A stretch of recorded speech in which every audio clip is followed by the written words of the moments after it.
what should I do? Because I'm heel collector, so I collect every kind of heels. I'm really crazy heel collectors.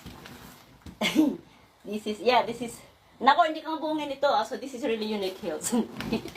Okay. This one, and of course, another one, my favorite. You already see me walking with this. I jump, I run. I use this a lot.